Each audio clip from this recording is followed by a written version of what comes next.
Good morning, students. My name is Ravikant, and you are watching my YouTube channel Physics with RK Sir. So today we are discussing about chapter Force and Pressure, class 8 Physics. तो इससे पहले जैसा कि आप पढ़ चुके हो कि what is force, how many kinds of forces, different types with explanation, contact and non contact forces, after that there types, उसके बाद प्रेशर क्या होता है, यूजेस क्या है, उसकी ऐसा यूनिट क्या है और फॉर्मूला क्या है। उसके बाद प्रेशर एक्सर्टेड बाय लिक्विड्स। तो today we are discussing about pressure exerted by gases also, या फिर हम प्रेशर को किस तरह से मेजर कर सकते हैं, या फिर लिक्विड के द्वारा जो प्रेशर अप्लाई किया जा रहा है उसको हम किस इंस्ट्रूमेंट से मेजर करते हैं। तो देखिए, the pressure exerted by liquid, मान लीजिए आपके पास कोई भी लिक्विड है, वाटर है, मिल्क है, या जो भी चीज़ है, उसको अगर आपने मेजर करना है कि उसने कितना प्रेशर लगाया है किसी भी कंटेनर की वॉल पे या जिस भी चीज़ के अंदर उसको फिल किया गया है, can be measured by an instrument called the manometer.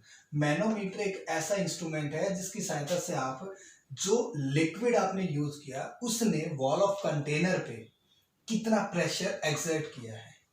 Okay, तो प्रेशर एक्सर्टेड बाय गैस।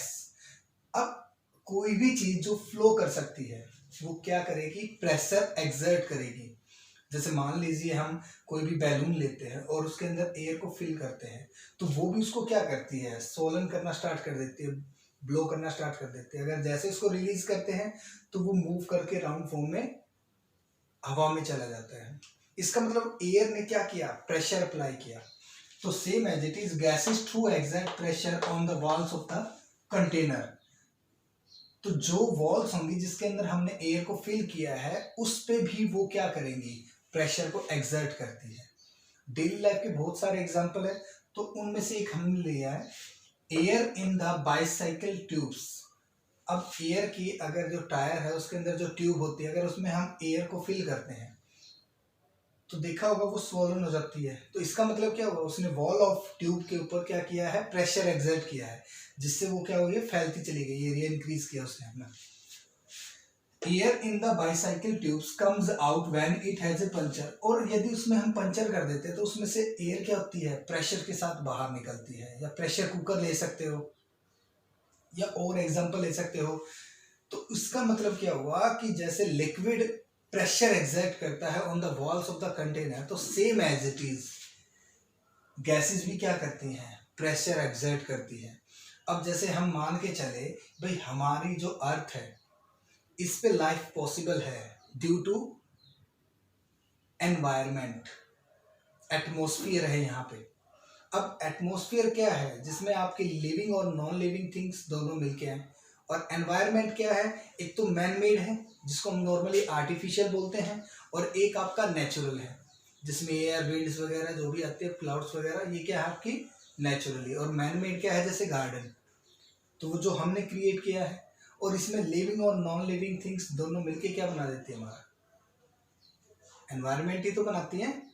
तो अगर हम बात करें एटमॉस्फेयर की, तो एटमॉस्फेयर के अंदर हमारे पास क्या है, अब अर्थ जो है वो डिफरेंट लेयर से मिलके बनी है, और हम सबसे नीचे जो लेयर है उस सरफेस पे हम रहते हैं, अर्थ की सरफेस पे रहते हैं। तो हमारे ऊपर जो लेयर है उस लेयर को हम क्या कहते हैं, ट्रोपोस्फियर।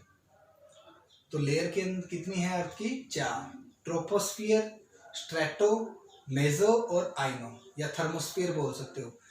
तो जो भी एयर हमारे से ऊपर है वो हमारे ऊपर क्या करेगी, प्रेशर एक्सर्ट करेगी। ऐसा क्यों, क्योंकि कोई भी चीज अगर हमारे ऊपर है तो वो क्या करने की कोशिश करेगी, हमें पुश करने की कोशिश करेगी। तो एटमॉस्फेरिक प्रेशर क्या होता है, यानी कि एटमॉस्फेयर के द्वारा लगाया गया प्रेशर क्या कहलाएगा, एटमॉस्फेरिक प्रेशर। और एटमॉस्फेरिक प्रेशर क्या है, जो एयर का एनवलप है, कहाँ पे, अर्थ की सरफेस से ऊपर, यानी कि सरफेस जो है अर्थ की उससे ऊपर जो एयर का एनवलप है, मतलब एक जो छत सी बोल सकते हो उसको, एयर की डिफरेंट मिक्सचर है जिसमें गैसेज आपकी, वो क्या कहलाएगा, एटमॉस्फेयर। और एटमॉस्फेरिक प्रेशर क्या है कि उन गैसेज के द्वारा जो हमारे ऊपर फोर्स अप्लाई किया गया है या प्रेशर अप्लाई किया गया है, that is known as a pressure. तो the force exerted by a mass of 1 kg on every square centimetre, मतलब अगर हम मास ले ले 1 kg और जो हमारे पास एरिया है वो हम कितना ले ले 1 स्क्वायर सेंटीमीटर ऑन अस, किसके ऊपर, हमारे ऊपर, by the air present in our atmosphere, किसके द्वारा, एयर के द्वारा। एटमोस्फियर के अंदर 1 kg मास के ऊपर 1 सेंटीमीटर स्क्वायर एरिया में एयर के द्वारा जितना प्रेशर अप्लाई किया गया, जितना फोर्स अप्लाई किया गया, वो क्या कहलाएगा, आपका एटमॉस्फेरिक प्रेशर। ठीक है, तो एटमॉस्फेरिक प्रेशर को हम मेजर कर सकते हैं with the help of an instrument called barometer. तो बैरोमीटर क्या होता है, एक ऐसी ट्यूब होती है जिसमें वो राइज एंड फॉल होता है atmospheric pressure due to conditions, weather conditions बोल सकते हो। उसके बाद एटमॉस्फेरिक प्रेशर को, यानी कि एयर प्रेशर कितना है, अगर आपको उसको मेजर करना है तो क्या करना है, वेट ऑफ एयर कॉलम। भाई जो एयर कॉलम है, वर्टिकल कॉलम है एयर का 1 किलोमीटर की हाइट तक, उसका वेट कितना है। अब वेट क्या होता है, फोर्स के इक्वल, तो W is equal to mg लिख सकते हो या F is equal to mg, क्योंकि इसमें किसका इफेक्ट आया, ग्रेविटी का, अर्थ का इफेक्ट है। तो उसका वेट यानी कि F is equal to mg या फिर W is equal to mg। m यहाँ पे क्या है, मास, और g क्या है, acceleration due to gravity on surface of earth, जो हम 9th क्लास में पढ़ेंगे चैप्टर ग्रेविटेशन में। तो नीचे क्या आएगा, एरिया। भाई वेट जो है एयर कॉलम का कितने एरिया पे अप्लाई किया गया, यानी कि कितने एक्ट है कितने एरिया पे, उन दोनों की रेशियो क्या कहलाएगा, आपका एयर प्रेशर, कि उस एयर का उस पर्टिकुलर एरिया पे, उस मास पे, उस वेट पे कितना प्रेशर है एयर के द्वारा। तो वेट को आपने किस में लेना है, न्यूटन में, और एरिया को किस में लेना है, मीटर स्क्वायर में। क्लियर। अगर मैं यहाँ पे डाइन लेता हूँ dy/ne, तो यहाँ पे मुझे क्या लेना पड़ेगा, सेंटीमीटर स्क्वायर, इससे छोटी यूनिट बोल सकते हो।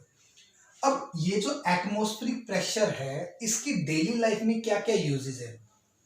जैसे तुमने देखा होगा कि हम स्ट्रॉ से जूस पीते हैं या नारियल पानी पीते हैं, तो कैसे वो हमारे माउथ के एंटर करता है।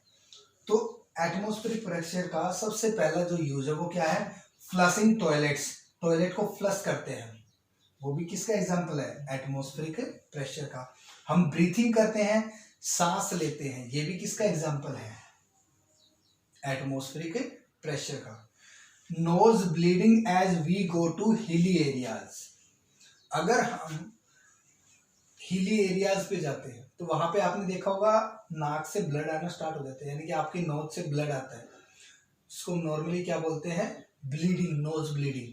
तो वो क्यों आता है, क्योंकि जैसे ही आप वहां पे जाते हो तो वहां पे एटमॉस्फेरिक प्रेशर क्या हो जाएगा, कब, अगर वहां पे वो चीज कम होगी तो इसका मतलब वो चीज क्या करेगी, अंदर से आना स्टार्ट हो जाएगी, बाहर बाहर निकलने की कोशिश करेगी। सिपिंग ड्रिंक्स यूजिंग स्ट्रॉ, हम ड्रिंक्स पीते हैं यूजिंग स्ट्रॉ, तो इसका मतलब ये भी किसका एग्जांपल है, एटमॉस्फेरिक प्रेशर का। उसके बाद ब्लोइंग बर्थडे बैलून्स, ब्लो करते हैं ना, वो उड़ जाते हैं, जैसे उसको हम कहते हैं कि हवा में उड़ते रहते हो, जो बर्थडे बैलून होते हैं, तो वो भी किसका एग्जांपल है, एटमॉस्फेरिक प्रेशर का। और our body shape is sustain due to air pressure, जो हमारी बॉडी है उसकी जो शेप है वो किसकी वजह से हो जाती है ऐसी, या चेंज कैसे हो सकती है, एटमॉस्फेरिक प्रेशर की वजह से। क्लियर। तो यहाँ पे हमारा चैप्टर फोर्स एंड प्रेशर क्या हो जाता है, एंड। तो नेक्स्ट चैप्टर पढ़ेंगे, उससे पहले इसकी एक्सरसाइज जो भी इसमें डेफिनेशंस है वो आपने राइट करनी है और उनको लर्न करना है। ओके, तो टेक ए स्क्रीनशॉट और उसके बाद पढ़ते हैं नेक्स्ट चैप्टर। क्लियर।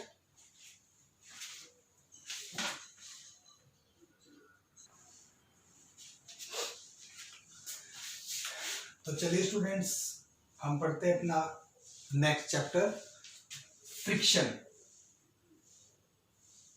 तो नाम से ही पता लग रहा है, फ्रिक्शन मतलब किसी भी चीज के मोशन को जो क्या करेगा, अपोज करेगा। तो it is a force which opposes motion. तो सीधी सी बात है, अगर मैं मान के चलो कि मैं इस चीज को मूव करना चाहता हूं, तो जिस भी सरफेस के ऊपर मैं इस चीज को मूव करने की कोशिश करूंगा वो कुछ ना कुछ तो फोर्स अप्लाई करेगी ना उसके ऊपर। तो जो फोर्स किसी भी ऑब्जेक्ट के या बॉडी के मोशन को अपोज करेगा, मतलब उसको मूव करने से रोकेगा, तो वो क्या कहलाएगा? आपका फ्रिक्शन। या फिर दूसरे शब्दों में कह सकते हैं the force of friction acts along the two surfaces. किसके बीच में अलोंग होगा, यानी कि किसके बीच में एक्ट होगा? दो सरफेसेस के बीच में, in contact that opposes the motion of one body over the other. जैसे मान लीजिए एक सरफेस ये है और एक सरफेस ये है, तो इसके ऊपर ऐसे मैं किसी चीज को मूव करने की कोशिश करूंगा, तो ये दोनों किस में? एक्चुअल फिजिकल कांटेक्ट में। तो अगर मैं इस चीज को ऐसे मूव करने की कोशिश करूंगा, तो ये जो सरफेस है इस सरफेस के मोशन को क्या करने की कोशिश करेगी? अपोज करने की कोशिश करेगी। तो इसका मतलब फ्रिक्शन की हमेशा जो एडवांटेज है या एक्ट जो होगा वो हमेशा क्या होगा? मोशन के अपोजिट डायरेक्शन में। अगर मोशन ऐसे है तो हमेशा फ्रिक्शन क्या होगा? उसके अपोजिट डायरेक्शन में एक्ट होगा। तो frictional force comes into play. कहता कि फ्रिक्शनल फोर्स आएगा ही कब या एक्ट कब होगा? When two surfaces are in physical contact. जब तक दो ऑब्जेक्ट फिजिकल कांटेक्ट में नहीं होंगे फ्रिक्शनल नहीं आएगा। आप कहोगे सर एयर, तो एयर भी तो हमारे ऊपर प्रेशर अप्लाई कर रही है, तो फ्रिक्शन तो उसमें भी होगा, तो कांटेक्ट तो वो भी है। तो जब तक वो कांटेक्ट में होंगी तब क्या होगा? उनके बीच में फोर्स ऑफ फ्रिक्शन। क्लियर? तो friction always acts in a direction opposite to the direction of motion. जो फ्रिक्शन होगा वो हमेशा एक्ट होगा, जो डायरेक्शन होगी मोशन की उसके हमेशा अपोजिट डायरेक्शन में। क्लियर? तो कॉजेज ऑफ फ्रिक्शन क्या है? It is arises due to interlocking of the irregular projection on the two surfaces. अब मान के चलो जैसे ये आपके पास सामने व्हाइट बोर्ड है, ये बिल्कुल आपको प्लेन दिखाई दे रहा है, लेकिन अगर हम इसको मॉडर्न व्यू से देखें तो ये आपका बहुत सारी इरेगुलरिटीज है इसके अंदर। ये सरफेस स्मूथ नहीं है। मैक्रोस्कोपिक लेवल पे ये कैसा है? स्मूथ। लेकिन अगर माइक्रोस्कोपिक लेवल पे आप इसको देखोगे तो इसके अंदर बहुत सारी इरेगुलरिटीज मिलेंगी। तो वो इरेगुलरिटीज ही क्या प्रोड्यूस करती हैं? फ्रिक्शन। ओके, तो फैक्टर्स अफेक्टिंग फ्रिक्शन कि कौन कौन से फैक्टर है जिससे फ्रिक्शन को हम रिड्यूस कर सकते हैं या बढ़ा सकते हैं। जैसे सबसे पहली चीज आती है नेचर ऑफ सरफेस। भाई नेचर ऑफ सरफेस का मतलब क्या हुआ? सबसे पहली चीज कि क्या वो सरफेस स्मूथ है या वो सरफेस कैसी है? रफ। या वो सरफेस कैसी है? ऑयली। या वो सैंड है, मतलब है क्या चीज वास्तव में? तो स्मूथ है तो फ्रिक्शन थोड़ा बहुत रिड्यूस हो जाएगा, रफ है तो फ्रिक्शन इंक्रीज हो जाएगा, ऑयली है तो स्लिपरी हो जाएगा, तो इसका फ्रिक्शन वैसे भी रिड्यूस होना चाहिए था। उसके अलावा वेट ऑफ द बॉडी, अगर बॉडी का वेट ज्यादा है मतलब इफेक्ट ऑफ ग्रेविटी ज्यादा है तो फ्रिक्शन ज्यादा होगा, मतलब हमें जो फोर्स अप्लाई करना पड़ेगा उसको मूव करने के लिए वो ज्यादा करना पड़ेगा। कैसे? मान लीजिए आपके पास ये सरफेस है, कोई भी फ्लोर है, फर्श है, उस पर मैंने किसी भी एक बॉक्स को रखा। क्लियर? तो इधर से मैं उसको पुश करने की कोशिश कर रहा हूं। अब जो बॉडी का वेट है यानी कि जो बॉक्स है उसका वेट किस तरफ होगा? डाउनवर्ड, मतलब सेंटर ऑफ अर्थ की तरफ। इसलिए m क्या है? मास, और g क्या है? इफेक्ट ऑफ ग्रेविटी यानी कि अर्थ का इफेक्ट। तो weight due to the earth. तो दूसरी जो चीज आती है, जो ये है हमारे पास अपवर्ड फोर्स, जो इस वेट को बैलेंस किए हुए है, वो आपका क्या है? सपोर्ट ड्यू टू फ्लो, मतलब इक्वल किए हुए, ना तो उसको नीचे जाने दे रहा है ना उसको ऊपर जाने दे रहा है, उसको बैलेंस किए हुए। तो इसको हम बोल सकते हैं नॉर्मल रिएक्शन। अब यहां से मैंने इसको पुश किया तो ये क्या है? Friction due to floor. ठीक है? और अगर ये चीज मूव करती है तो पुश ड्यू टू पर्सन, मतलब इधर जो फोर्स है वो कौन अप्लाई कर रहा है? ये पर्सन, ताकि ये मूव कर सके। और इसके जो अपोजिट डायरेक्शन में फोर्स अप्लाई हो रहा है वो कौन अप्लाई कर रहा है? ये फ्लोर। अगर मैं इस पर्सन के फोर्स को ग्रेटर कर दूं, किससे? फ्रिक्शनल फोर्स से, तो वो चीज क्या करेगी? मूव करेगी। अगर पर्सन का फोर्स लेस देन हो जाएगा किससे? फ्रिक्शनल फोर्स से, तो वो चीज एज इट इज स्टेबल रहेगी। इसका मतलब हमेशा जो एक्सटर्नल फोर्स है जो हम अप्लाई कर रहे हैं वो हमें ग्रेटर चाहिएगा, किससे? फ्रिक्शनल फोर्स से, जिससे वो हमेशा क्या करेगी? मूव करेगी। अगर उससे लेस लेते हो आप तो वो चीज मूव नहीं करेगी। ओके, तो यहां तक इसको एक बार स्क्रीनशॉट ले सकते हैं, उसके बाद डिटेल में पढ़ते हैं इसको आगे।